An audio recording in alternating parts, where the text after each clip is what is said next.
What is the hardest part of that ring? For the hardest part of the ring.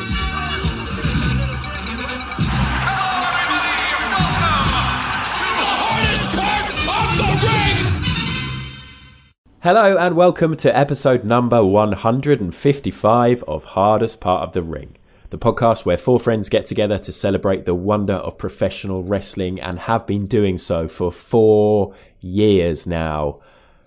My name is Adam and I'm joined today by Sam. Happy birthday, Sam. Thank you. Happy birthday, Adam. And I'm also joined by Brett. Happy birthday, Brett. Yeah, happy birthday. Oh, yeah, okay. I thought I missed Sam's birthday then. You really threw me. I was like, what? Yeah, okay. Yeah, John isn't happy here. birthday, guys. Yeah, let's celebrate. 4 years. Who would have thought it? That's weird. John yeah. 4 years is when things start like talking coherently and stuff, like children, not animals. But No. no, Do you think we'll start talking coherently I now? think just based off that last sentence I just said, no. Sadly, John can't be here because he's celebrating our 4th birthday in true John style. He's probably 9 points deep and, causing Cleaning chaos up somewhere. dog poop. Where is John? Do we know? I think he's just isn't his wife doing a triathlon in the Olympics? So there was something about his wife doing a triathlon.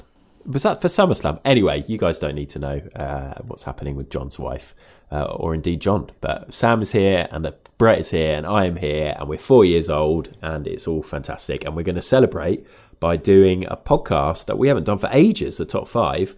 The last podcast we did was the first ever episode of the World Wrestling Film Club, where we reviewed Hell Comes to Frogtown, which was a lot of fun. The podcast, not the film.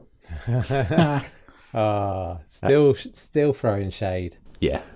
And people may have seen on our social media, on our Twitter, that I was in Snooper's Paradise in Brighton today and I found a VHS of They Live, which I didn't buy because I don't have a video player, but I was quite excited by You that. love a VHS though. The only VHS I now have is SummerSlam 92. It's the only one. That's like the only thing I know about you. And a recording of Arsenal beating Everton to win the 1998 Premiership. But again, I can't watch it. Anyway, this podcast, it's not going to be football. It's not going to be films. It's not going to be SummerSlam 92. It's going to be a top 5, and it's going to be top 5 finishers, which, let's face it, that's a bit of a classic. And we're going to do it right after this. Back suplex on the apron from Kenny Omega. Literally on the edge of the apron. So it's top 5 time. Our last top 5, if you want to go back and have a listen, was episode 139, where we picked our top 5 things we'd like to see in wrestling in 2021. Can either of you two remember any of the top 5? Punjabi prison match. Yeah. So we haven't seen that. New Japan Wrestling. Mixing promotions. Yeah, so we have seen the return of crowds, like the return of good crowds. That's happened. We have seen Aleister Black go to AEW. We wanted that. Was that actually one of the top 5? Like, yeah. Specifically Aleister Black going there. And yeah, it was. And another one, because I went back and had a listen, because I couldn't really remember any of them. And another one we got right, or wanted and has come to fruition, is New Japan and AEW crossover. Yeah. And Jinder is back in the mix, which means it's only a matter of time. And then the only other thing, the final and 5th one, fingers crossed, was the death of Vince McMahon. So, I mean, he's still got another 666 years on his contract there. Imagine if all 5 of them came true, though. Amazing. So, yeah, we've done loads of top 5s over the years. Some of them have been silly. Some of them have been serious. Give you a little taste, we've done wrestling stables, wrestlers' ring gear, wrestler hairstyles, reasons we love wrestling, bad taste moments, entrance music. But tonight we're here to discuss, it's definitely a classic, and I'm surprised it's taken us so long to actually get around to this, top 5 finishers. It's the kind of podcast you find in the bottom of the freezer when you're looking for other top 5s to eat. Well, that makes it sound shit. No, really? I love it when I find some food in the freezer that I forgot about. Oh, right, okay. As opposed to a bus stop. As that happened once. Has that story been told on the podcast? I think it has. It must have. I think it has. Yeah. Sam's stories finding some bolognese at a bus stop. Was it your own bolonaise? Yeah, that you yeah. left I there all cooked day? it myself, and I left it at the bus stop. And then when I got back at the end of the day, it was a cold day, and it was still there. How was the bolognese stored for your like in a little sandwich baggie? sandwich baggie? Yeah. I clearly remember Sam turning up to work with a baggie full of bolognese fairly regularly.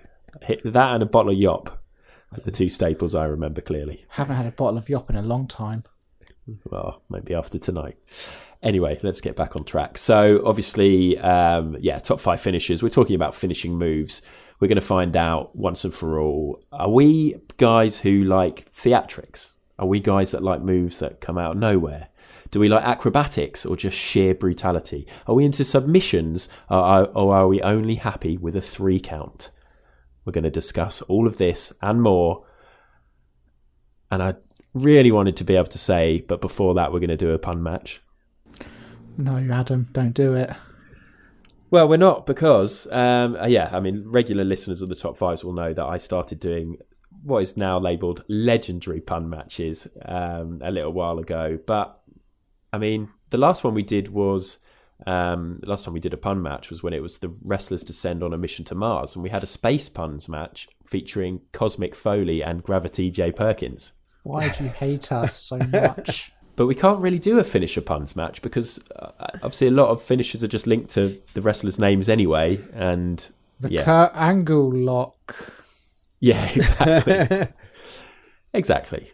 So forget the puns match. We'll just have more quality chat to fill out that time that would have usually taken. And in fact, we'll have a lot of quality listener submissions because, boy, the listeners came out in force for this one. This is a subject that people have some strong feelings about, and obviously it's something that most wrestling fans would have thought about. So got that to look forward to when we get to it. The way it works for our top 5 is that each of us are going to put forward 2 selections before deciding on one to lock down into the final 5. So that means there'll just be 3 that are locked down from us. We'll then hear John's picks because he has texted me them. He has picked a couple. And then we'll hear all of those listener suggestions. And we'll add those to the picks that are left over from us. And basically, we'll have a load of other picks to choose the final 4th and 5th picks. So 1 from each of us and then 2 more from what's left. And we're going to kick things off right now with Sam. All right, number 1. I'm so pleased I get to go first because no one's going to steal my pick. And it just means that I get to talk about how great it is as a finisher when Kazuchika Okada rocks up behind you. He's maintaining wrist control. He comes in and smashes you in the face with a Rainmaker. Great choice. Yeah. I love the Rainmaker. It's such a great finisher. It's so New Japan, and it's just a perfect end to a match. Like, it's the kind of move where if they kick out, it always gets a gasp. If they don't kick out, it's like, yep, that tracks, because it's the goddamn Rainmaker. Amazing. Was this on your list, Brett? No, because I knew it would be chosen by Sam. But it would have been on my long list, maybe not my top 3, but yeah, I do love it. I wasn't a fan to begin with, but it's a grower. I think there's a lot of really great lariat finishers in wrestling. Like, it's such a good concept for a finishing move, but you've got to do it with a lot of force to really make it work. And I think just Okada with the wrist control and the way he sells it is just fantastic. What's interesting is that, in a way, a lariat is actually a bad concept for a finishing move because you see lariats just, in the middle of the matches. That's a fair point. I mean, there is another big lariat that I can think of, but I get a feeling that Brett may pick it, so I'm not going to mention it. What a great start to have Okada coming up first. And what a beautiful lariat that is. I mean, again, it's the Rainmaker. Nobody refers to it as any form of lariat, do they? It is just the Rainmaker. I think, is it also known as a ripcord short arm clothesline? But I mean, come on. Yeah, it is. All right, Brett, you're up next. Are you going to be picking a lariat or are you going to go for something else? Well, a lariat may appear in my picks, but okay, I'm going for what is probably the most predictable for me It's the Sharpshooter. It's got to be. That is funny. I had it on my list and I thought, no, Brett will pick that. Got to be the Hitman Sharpshooter. Like, a submission finisher I am a big fan of, but also, like, he always works it throughout the match that building up to the Sharpshooter. He weakens them, goes for the knees, the legs. Like, he knows what he's going to do. He knows how he's going to finish that match, and boom, he hits it.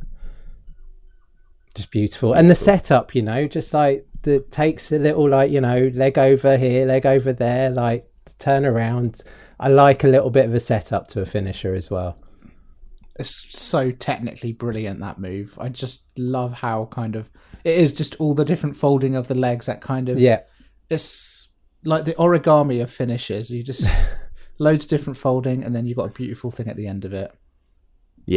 Yeah, it looks complex, and you get to watch the person who's doing it sort of straining, and obviously we know a lot of that's acting, but it looks like it's a struggle for them to do as well. Like, it's taking out of them to inflict this much pain on their opponent. It's got to be done smoothly though, doesn't it? None of this kind of looking at the legs and wondering, which one am I going over here? Yeah. What is it again? Natalia. Yeah, you got to know what you're doing. And just like, that point when they like sit really deep and back, it just looks, makes it look super painful as well. Yeah, great choice. So that's my first choice. It had to be. All right, cool. Well, I don't think you could necessarily, because we basically said, oh yeah, we knew Sam was going to pick Rainmaker, we knew Brett was going to pick Sharpshooter. What was Strowman's finisher? Running close. The running power slam. No, we know you're going to pick the Superman punch. We get it. Just move on. Hey, there is a Roman Reigns move on my long list, but I have actually gone for a crossface. Okay. And I think crossface is a similar thing to what we were just talking about with the Sharpshooter, in the fact that whenever anybody does a crossface, I love it. Don't worry, I'm going to get more specific in a minute. I love it that you can see the effort that the person who's doing it is putting in, but also you get the beauty of seeing the person who's really struggling under it. And it can often look really fantastic. So it is not the yes lock, but that was very close. I'm going to go for the bank statement. Yeah. Okay. Because the speed at which Sasha puts people into it is fantastic.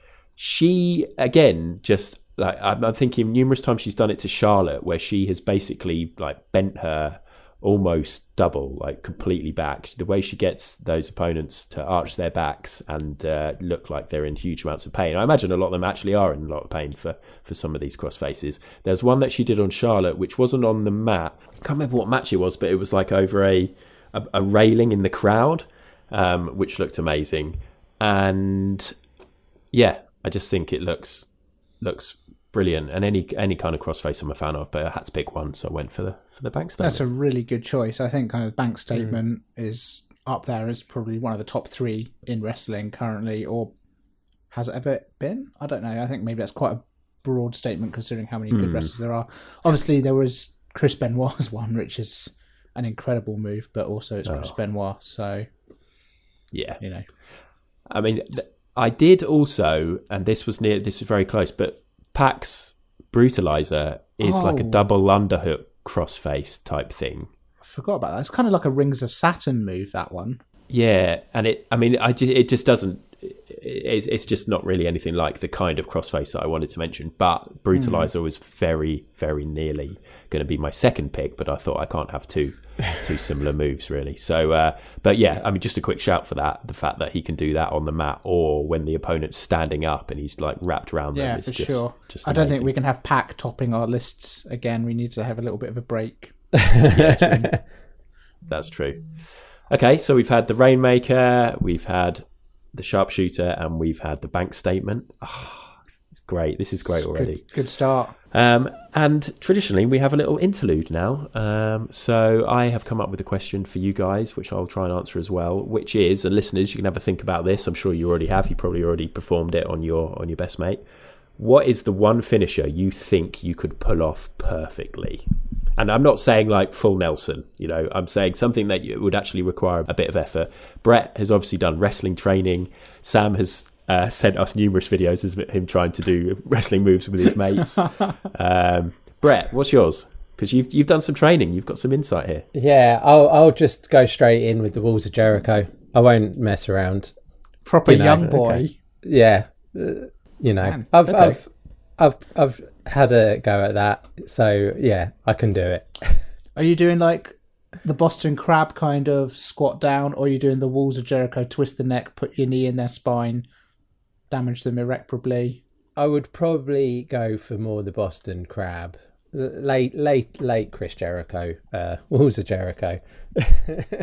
Not so much early. I don't want to actually hurt someone. Yeah, fair enough. Which I think I probably would do if I tried to, do the Yeah, there are quite a few that could go horrendously wrong. Yeah. Speaking of which, Sam? Probably the Black Arrow. Go big or go home.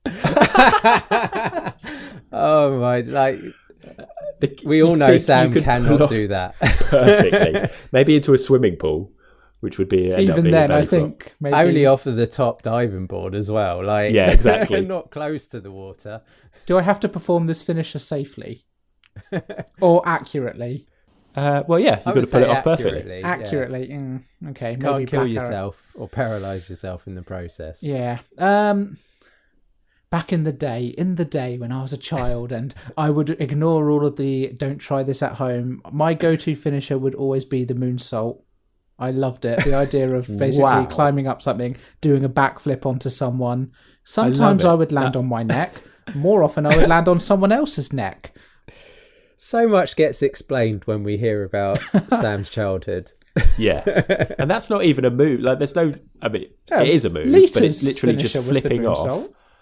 But it's flipping off towards a person. It's not like flipping off and then engaging in a...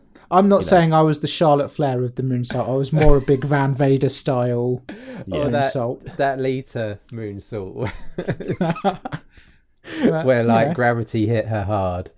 Yeah. That's my move. Yeah. I'm going to stick with it. Adam, what's yours? I've gone for something that you guys might call bullshit on, and it's fairly technical, but I think I might be able to do it. And it's a move that I've kind of done on my daughter, but then it's kind of easy because she's like 5, so she's tiny. I'm going to go for a package pile driver. Well, that's not okay. There's a lot to unpack there. I'm just waiting for something super safe that he's tried on his daughter. I thought we were going to get like an F5 into a swimming pool, not a package pile driver. Obviously, I've watched a lot of moves because of this podcast. I've watched a lot of finishes, and I've always loved the package pile driver. I'm not suggesting I'm going to do it on the apron or anything like that. I think it's better than a normal pile driver. Like, it's better than Tombstone because... How old is your daughter? She's 5. Okay. And she's like, half my height. So it's easy to sort of, package her up, is what I'm saying. It's easy to pick up somebody that small and package them safely. To be fair, Adam, the danger of the package pile driver is less the packaging and more the pile driving element of it.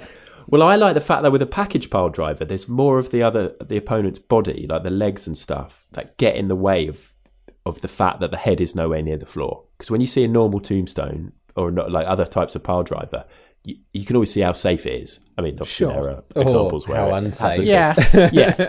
Well, it depends which promotion you're watching or something. But the package pile driver hides some of that and also looks better, I think, because the way that it's on, I'm thinking of Kevin Owens doing it, the way that he lands on his arse, and it just looks cool.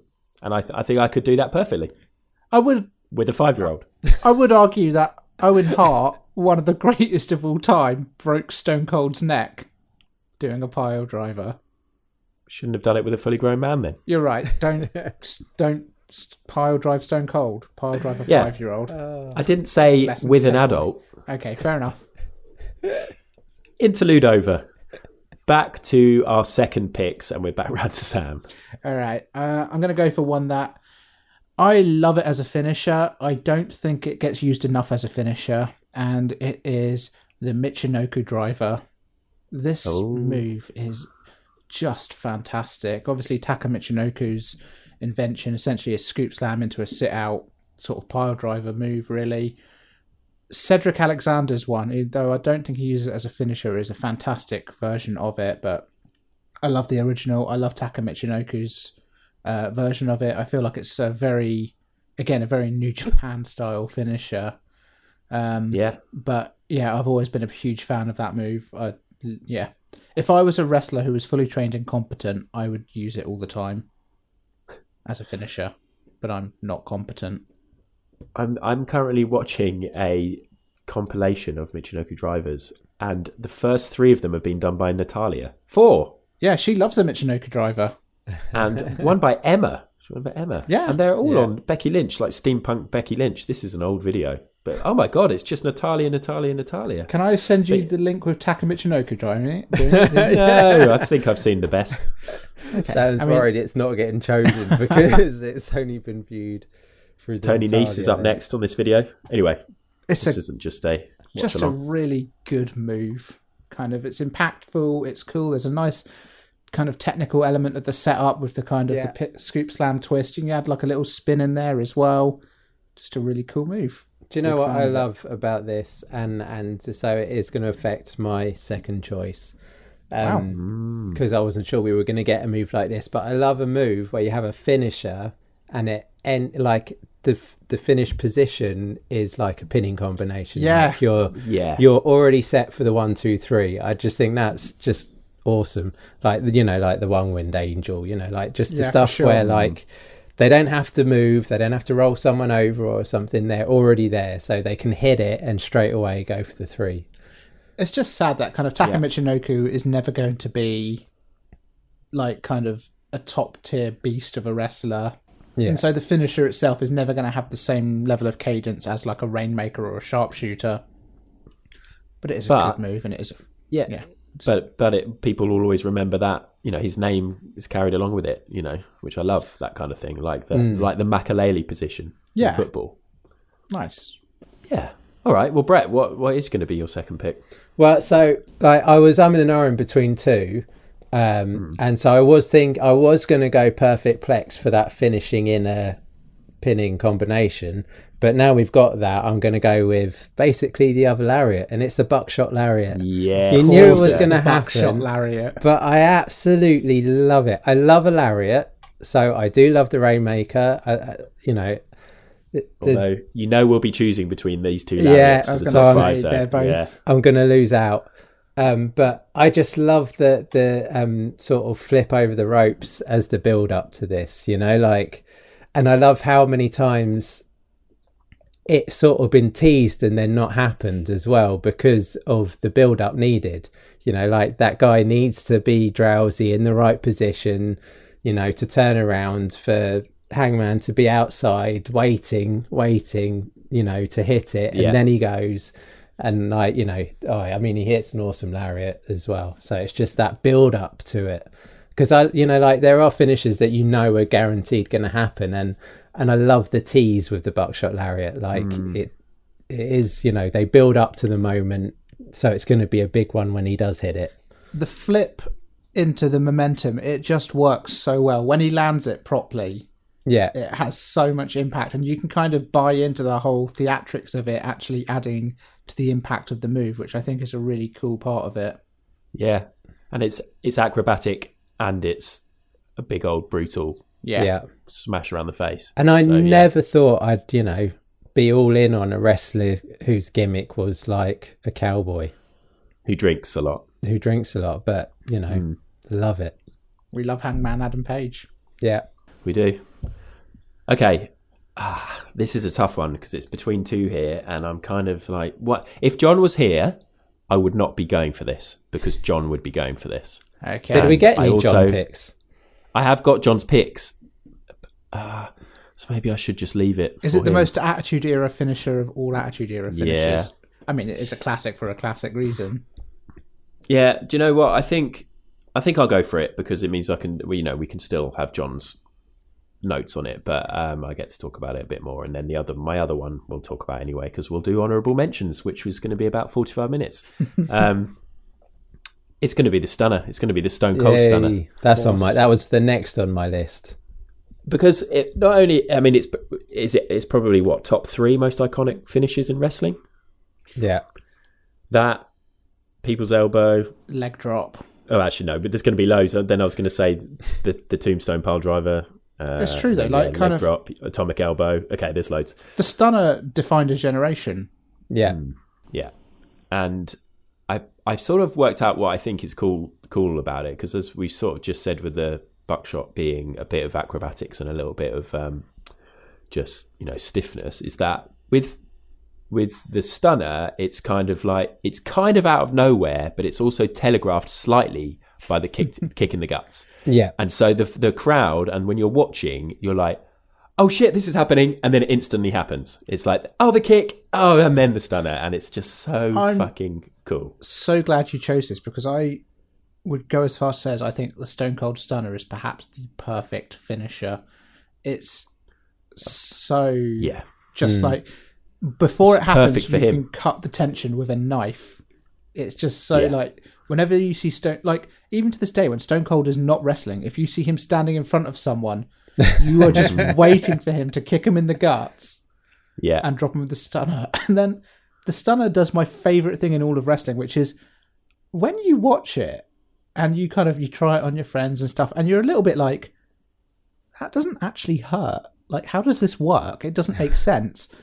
But because it's a kind of a cooperation between the person doing it and the person receiving it and selling it, wrestling has made it seem like something so much more dangerous than it ever is. It's theatrics in the best kind, and I love it for that. Well, it's been sold like the best, I think, for a finisher as well. Like it's had some of the best selling with the, like the bouncing out of it and like flying across and folding over a few times. Like so that makes it awesome. But for me also, like Stone Cold adds to it, because actually most of the time when he hits the stunner, then he gets to the ground, gets right in their face, and he's got like both middle fingers up, and he's just like, his mouth is going, he's like just giving them shit, and his head's bouncing side to side, and he's just going nuts. And that adds to it as well, just like his intensity and his like, hatred.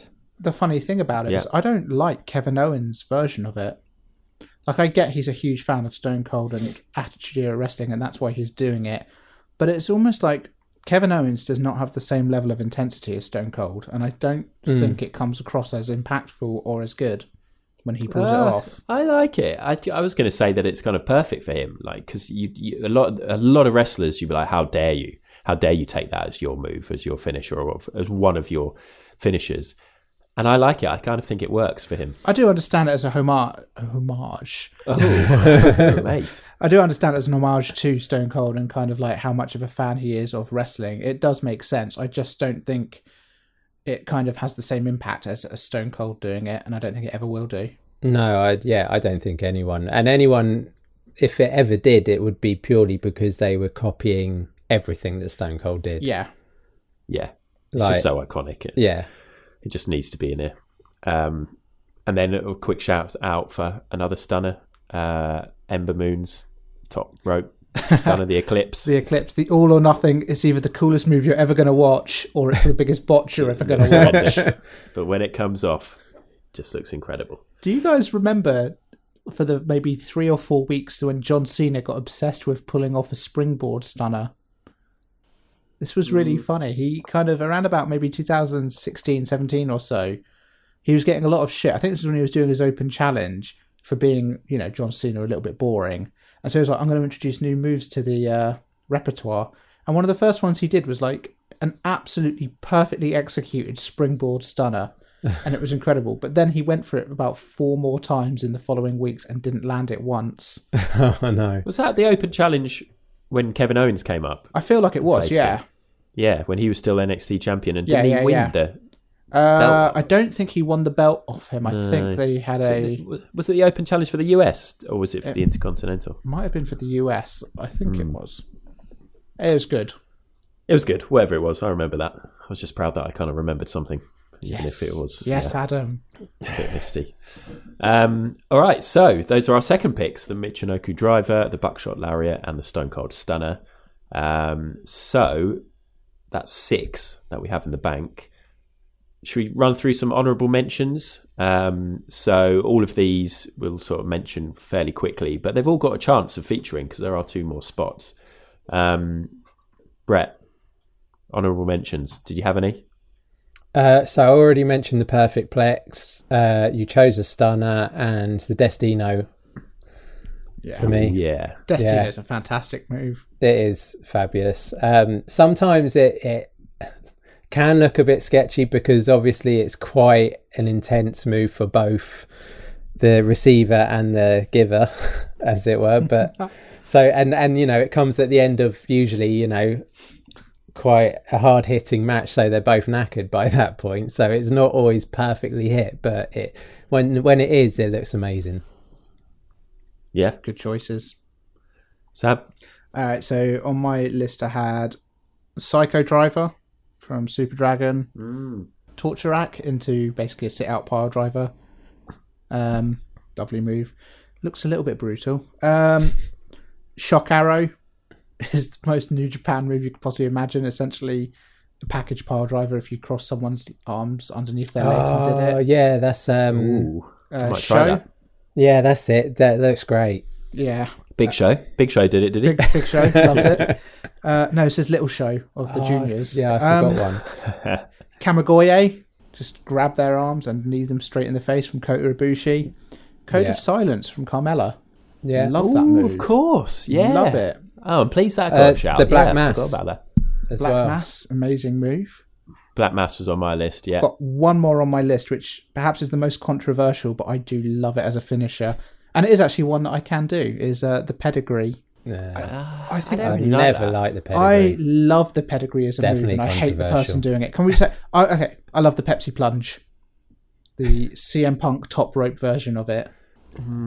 I think it's a good move, but it did not make my 2 that I chose. So Oh, No. Styles Clash. I don't really like that either. I don't like the Stars Clash. A bit too awkward. A bit too awkward, and I just think, like, again, not that painful. No, probably not. Well, unless, yeah. Last one on my list actually Yeah. was the Muscle Buster. Just a great move. All right. So I had Pop-Up Powerbomb. Again, Kevin Owens is Yes. beautiful. Just Montez Ford or well, actually, yeah, the Montez Ford Frog Splash. I'm surprised you didn't mention that, Brett. Yeah. Macho Man or Kairi Sane's elbow drops. I'm going to say the spear because even though it is a ridiculously simple move, there's just like when Reigns, there's just been some great spears in history. Obviously Goldberg as well, and various other people. But I do like a spear. Like it makes sense because I think the spear is an example of one that looks like it would fucking hurt. Like it would wind you, could break a rib. If you've got a guy coming at you like that. You ever it's gonna seen be painful. Absolute Ricky Starks one? Oh yeah. Oh yeah, Dude's yeah. like a bullet. The velocity that some of these youngsters can get. Lion Tamer, Yeah. and the one that I very nearly picked instead of Stunner, and if John was here, this would have been my pick, just because I absolutely adore it. It's the Coffin Drop. The Coffin Drop is a great finisher. Actually, I'm a big fan of it. I think it's just like it's quite a mad move because it's one of those moves where you're like, wow, like 9 times out of 10, if anybody else did it, you'd pull out, you'd freak out, you'd put an arm out. Or you'd turn. It's like doing a trustful, the ultimate trustful, falling back like that. What I love about the Coffin Drop is its simplicity. Yeah, It feels like the kind of move that you would have expected to have been popularised by someone else a long time ago, but it never has been. And Darby Allin's kind of gimmick really lends itself to the move. certainly does. Cool. So those were our honourable mentions. A reminder again that so far in the mix we have the Rainmaker, the Sharpshooter, the Bank Statement, the Michinoku Driver, the Buckshot Lariat, and the Stone Cold Stunner. And after this quick break, we will hear about John's picks and then the listener picks. Back of the neck of Charlotte into the hardest part of the ring, courtesy of Carmella. Give it to Carmella, wisely using the ring to her advantage. All right, John's picks. He picked, well, this is what he sent in his text to me. Easy. Number 1, Arn Anderson's Spinebuster. I feel like we should have seen that coming. Yeah. Yeah. Number 2, Stone Cold Stunner. Shocker. And then he has some honourable mentions as well. Razor Ramon's Razor's Edge. AJ Lee Black Widow. Okay, yeah. And The Macho Man Atomic Elbow. Yeah. Thanks, John. Listener submissions. This is, I think, the most submissions we have ever had to a listener question. So strap in, 'cause Sam's going to tell you what everybody's been saying. Here we go, listener submissions, and thank you everyone for getting in touch with us. MJ from U Total Cult, Gold. And I said I was going to do this in one go. I screwed up on the first word. I'm not editing that out. We're just going to go straight again here. Gold Dust, kicking people in the balls. Sure, it never worked properly, but what's not to love? I love that. I mean, he just knows you love Gold Dust. He does. Is that the curtain call? Shattered Dreams, or no, curtain call. What was the curtain call? I think curtain call was the final cut. It's kind of like a suplex into a neck breaker. Imagine one person doing all of the 3D themselves. That's basically. It's insane. Yeah. It looks really good. Adam from 3RX Studio. The figure 4 leg lock is my favourite just because I like to drunkenly do it to my friends. My favourite to watch has to be something explosive that can come out of nowhere. So stunner, rock bottom, RKO. And favourite for jokes has to be the atomic elbow. Sorry, Dusty. That's nice. A great shout on the figure 4. I love the figure 4 leg lock. I think Adam and myself have performed them to each other at various points in time. We did it at John's place, didn't we? And surprisingly painful. Yeah. That's like one of the first introductions to wrestling I ever got was kind of someone doing the figure 4 leg lock to me. Alex Sugden sent us a gif of the perfect plex. It's the perfect plex. If you haven't seen it before, it's the perfect suplex, really. Yeah. Yeah. It's great. Bloody Mary Mayhem, the crippler crossface. That's the Benoit version right there. I love a submission. This looks like it's really something. You can put it on from all over the place and anyone can take it. Perfect. Yeah. Carl Luckhurst. I love finishes that come out of nowhere. Clothesline from hell, particularly when JBL almost decapitated his opponents. Pop-up powerbomb, particularly on the hardest part of the ring. Very nice. Yes, Carl. Very on brand. And a diamond cutter / RKO. The one at WrestleMania against Rollins really stands out. Oh, fuck yeah. That is truly iconic. Legendary. And it looked incredible. Oh, I would argue that was WrestleMania maybe moment. 90% Seth Rollins. No, it's probably not fair at all on Randy Orton. Sorry, I find it really difficult to credit Randy Orton sometimes. But, I mean, none of us have said the RKO, and the RKO isn't going to get in there. But there is absolutely no doubt that it is one of the greatest finishers in wrestling history, in terms of the fact that it is the ultimate out-of-nowhere move. Not so much now, because it's signposted early on in every single match he has, but there's been some incredible RKOs over the years. Everybody knows an RKO. You see people doing RKOs in the park, in swimming pools. It's an iconic move, which won't make the top 5. Scroobius Pip, Doomsday Device. Pause for everyone just to be like, hold on a second, that's not a single person fit. No. Not having it, Scroobius Pip. Get out of there with that. And obviously the Canadian Destroyer. Remember watching it on loop back in the day, trying to figure out what the hell was happening. Honourable mention to Tony Storm's new one. Oh, that is good. So have you guys seen sent a little link to that? Yeah. I can't even explain it. Can you explain it? It's kind of like a judo neck toss turned to a DDT, is how I would probably describe it. It's just great that somebody can come up with something that looks like that is kind of brand new and looks really different and dangerous and painful. It's interesting that Pip brought up the Doomsday Device though, because there are some other fantastic moves. Almost as if we've got another top 5 in us at some point in time. Well, no, I suppose so. But you've mentioned the 3D. I wanted to give a shout out to, and I found this when I was looking through the Fatality, the Dark Order's finisher. The Fatality does look amazing. Fuck, that looks great. Okay, continuing on. Will Odinson, agreeing with the can come out of nowhere comments. So a good super kick / sweet chin music when it's used as a finish. Really good shout. Cutter / RKO. Submission wise, I've always loved the figure 4 Sharpshooter and the Lion Tamer version of the Walls of Jericho. Yeah, some really good points there. Sweet chin music. I mean, again, that would be in the top 10 most iconic finishes, surely. Yeah, I would say the super kick generally has it's fallen into the same category as the DDT, hasn't it? Of a move that has become so widely used, it's lost its impact a little bit. Yeah. Fair. But of course, Shawn Michaels, legendary.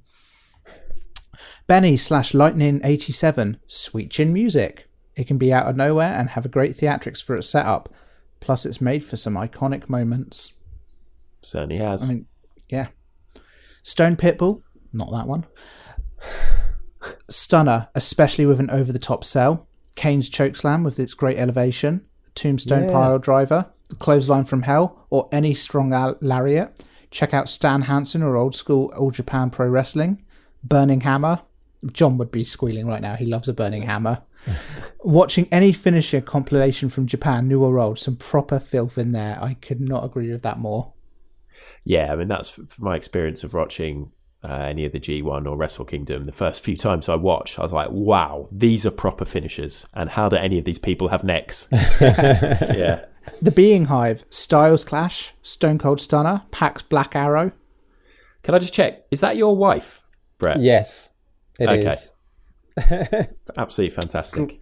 Your wife has great taste in finishes apart from the Styles Clash, which, as previously discussed, a little bit awkward. Yeah, and she likes Pax at Black Arrow. Wait till she sees Sam's Black Arrow. I know, right? You made that sound kind of... No, I didn't. I don't think that's okay. Old Mr. Beerface, One Winged Angel is up there with my favourites of the last 5 years or so. The head tuck at the last second always makes it feel so dangerous, but it always seems to be perfectly delivered. Old school one would be Sweet Chin Music, because I adored Michaels and it was one of the best finishes out of nowhere. So I mean, I love how many comments about out of nowhere. Like, that is really important to have those. It's not like those in wrestling. WWE commentary didn't drill this into our brains over decades. He's tuning up the band. I mean, there does seem to be an argument for the Sweet Chin Music being in there. Imagine that. We could have two of Shawn Michaels' finishes in the Sweet Chin Music and the Sharpshooter, Brett. Oh. See what I did there? Yeah. What's interesting, I mean, out of all that, Sweet Chin Music, I think One Winged Angel got another mention, which is worth considering. RKO, but no, we're not going to have that. There's definitely a few that could make it into the mix. So thank you, first of all, for everybody who got involved there, because that was great. Loads of comments. We need to nail one down each. So, Sam, are you going to go for the Rainmaker or the Michinoku Driver? As much as I love the Michinoku Driver, the Rainmaker is the one for me. It's just a great move. It belongs there. So, Brett, Sharpshooter or Buckshot? Sharpshooter. I think that's safe. Yeah. I'm going to go tactically here, and I'm going to go for the bank statement, because the stunner... the stunner's going to make it. The stunner's probably going to make it, because it means we can include one of John's picks, and I think we'd all agree that it should probably make it anyway. So we have Rainmaker, Sharpshooter, and bank statement. And also, we want some submissions in there, right? I mean, 100% the Stone Cold Stunner does belong in there, so... Yeah. I mean, that's locked in now.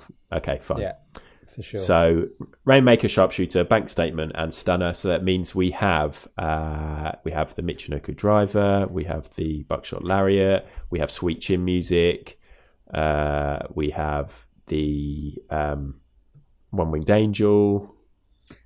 What are you thinking? There's a lot on this list here that are all really good. I mean, Coffin Drop. One of the ones John mentioned, which I am actually a huge fan of, is the Black Widow. The AJ Lee. AJ Lee submission is, huge fan of that. But I don't think it's as iconic as maybe some of these other ones that we've got on the list here. I'd be tempted to go for something like the One Winged Angel, just because of what we were sort of talking about and what Brett said in terms of it's like a great looking move that then you're all set up for that pin. And kind of nice to have Kenny Omega in there. Brett, what are your thoughts? My thoughts were definitely in the vein of the Michinoku Driver or the One Winged Angel. Something that finished like that. I love the Michinoku Driver. I would vote for that. Yeah, I'm going to vote for the Michinoku Driver as well. Okay, and just for ease, I'm going to run through all of the listener ones again. No, I think Michinoku Driver, I'm happy with that as well. It was your plus second pick. I'm super happy for the Sharpshooter making it and Sweet Chin Music not. Yeah. Retribution for the Hitman. It is just a big kick at the end of the day. So there we go. That's probably one of the most straightforward, ways we have come to the top 5. Usually there's a bit of a bigger debate. So they are the Rainmaker, the Sharpshooter, the Bank Statement, the Stone Cold Stunner, and the Michinoku Driver. Oh, that's a nice I love list. it. I like seeing solid. Shawn Michaels get pipped at the end there. And the hundreds of listener comments asking for the sweet chin music, and it just didn't happen for Shawn. So who are the 5 wrestlers that managed to get their moves in, Sam? So you can say the Japanese names. They are Kazuchika Okada, Bret Hart, Suasha Banksu. Okay. Is this offensive? Yeah. Maybe. Okay. Sasha Banks, Stone Cold Steve Austin, and Taka Michinoku. Congratulations, you 5, if any of you are indeed listening. I have it on good authority that Taka is a listener. Fantastic. Before we move on, have a sting and get back to the admin. Worst finishes of all time? Have you had a chance to have a think about this, or is this a top 5? Is this a proper future top 5? Maybe it is. You ever seen Great Khali's head crush? There you go. Big Show's knockout punch. There you go. Those are teasers, because I reckon we'll have to do that at some point. Proper actual finishers that were absolutely dog shit. Okay, let's not bother having a sting. Let's just go into the final bits and bobs of information. Our next podcast, I believe, is going to be our SummerSlam review. SummerSlam is on a Saturday this year, guys. Why is that? Exciting. Who knows? Booking, maybe the only day they could get at the venue. I don't know. But, I mean, it's brilliant news for most people who live in the UK, who traditionally would either stay up or try and watch it the next day. We're going to watch a lot of it on the Sunday, but then we're going to get together on the Monday. This is the plan anyway. Watch the final sort of couple of matches and then actually do a live podcast. A live podcast? A podcast together live. We're not going to be streaming it live, don't you worry. So you've got that to look forward to. If people want to disagree with what we've been saying, or maybe pitch some other moves that I think should make it into the top 5 finishers, Brett has the info on how to do it. Yes, they can send their emails to hardestpartofthering@gmail.com, or find us on Instagram, Facebook and Twitter. We are at hardestpartpod. And I'm still yet to put the Ko-fi info back on the running order, so I think that's, if I you don't would know like to, it. ko-fi.com/HPOTR if you want to buy us a virtual coffee. All right, thanks for listening. Thank you again to everybody who got involved. Thank you, Sam. Oh, thank you, Adam. Thank you, Brett. Thank you, everybody. And thank you, wrestling, for providing such wonderful entertainment and finishing moves over the years. That was the hardest part of the ring. And possibly my smoothest ending I've done in fucking ages. Nice. I feel glad that I interrupted that. That is the hardest part of that ring.